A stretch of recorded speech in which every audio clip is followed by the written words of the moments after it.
Hey, hello, how you doing? So this is my second video for today. So just to let you guys know, my voice is gone.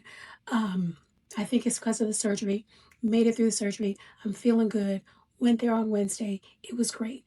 But this is a redo of the video that I did today that someone did a community guideline strike to, because when I uploaded it, it was all good to go, green dollar sign, all that stuff like that. So I'm redoing it for Teresa. Oh, we can't identify people. Okay. So I'm just going to keep it as Teresa. And what I actually did was talk about how, I don't go over onto Garlic's page. I don't watch his content. I haven't watched his content. Never really watched his content regularly because for what? So I don't think that it has anything identifying. I'm going to read this email that I sent to Ryan. I'll even share it with you.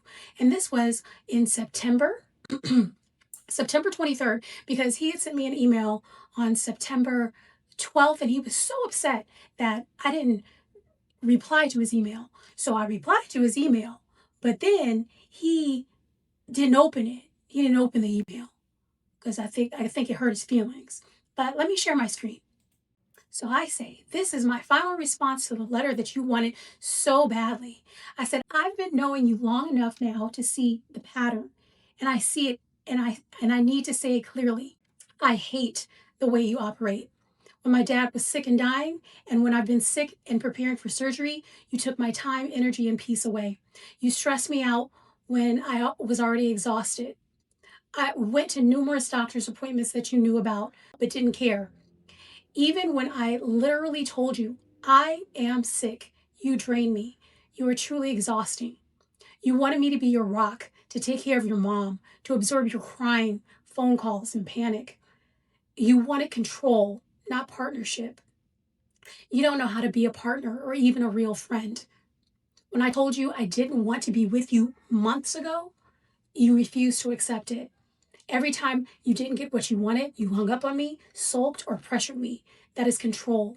You're so wrapped up in yourself that you don't even see it. You tried to push your friend into taking over your house, even though he already had a condo, and then you judged him as dumb for not doing what you wanted. You constantly cried to me on the phone, but couldn't be bothered to take care of anyone else's reality. You brought me to Maryland, but left me to figure my own way home. That says everything about how little you actually care. You don't even take care of yourself. I think this is the part that got me the warning. Your house is, among other things, filthy, dusty. It has cat hair. It has broken things on the floor, bottles on the floor. The tub is filled with trash and parts. You eat like, I guess I'll say a child. It doesn't say child here, but cupcakes, candy, chips, pizza, soda, and then have the nerve to judge someone else publicly like Foodie Beauty. I dare you to film your own living situation and diet to see how people judge you. And the lying. You lied straight to my face about voting for Trump because you thought that, quote, the country should be run like a business. You didn't care that he was loudly open and racist because none of that mattered to you. Nothing matters to you unless it affects you directly.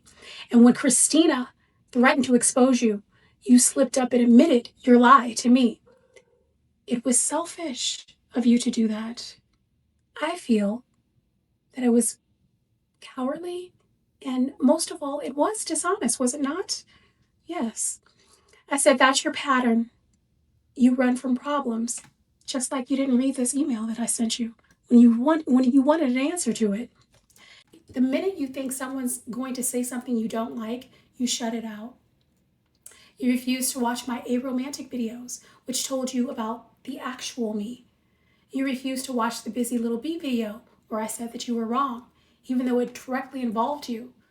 I said you don't face hard truths to avoid them. That's not strength, that's cowardice. And when you do face anything, it's only if it's about you. You pressured me endlessly, called me over and over with crying and panic attacks.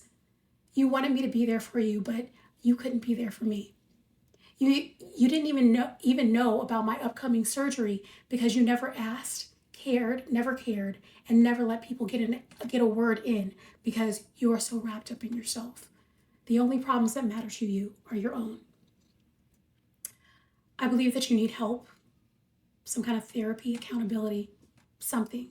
But I can't and won't be that person for you. I told you months ago, and this was back in September, so this is not recent. I told you months prior to September that I didn't want to be with you, and you refused to accept it. You're still refusing to accept it.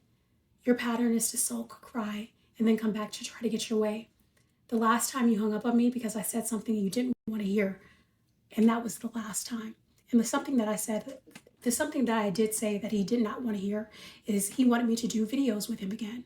So when that girl in my community post is talking about, oh, he's doing so great without you, with your views, and he wanted me to do videos with him over and over again, asked me over and over again, tried to get me to do it over and over again. I constantly said no.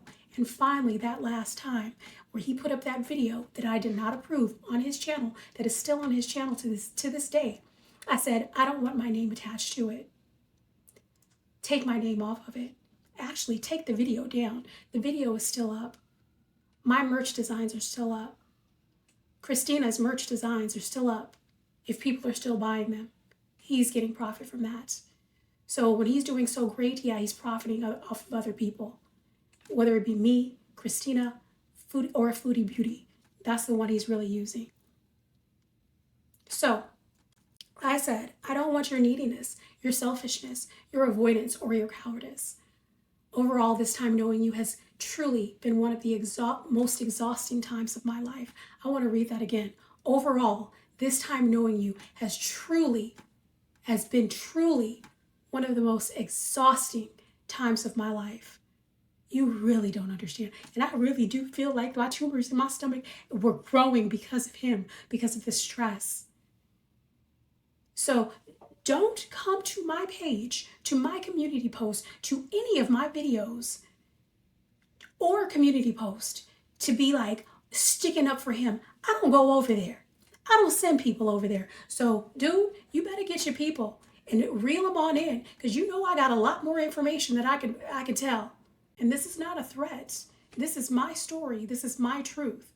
What I had to go through with me sleeping on a floor so I don't have to be next to you. For me putting my dog in between us so you don't touch me. This is my truth. You may not like what I have to say. You can try to community guideline strike me. That's fine. But I'm speaking my truth and you will not stop me.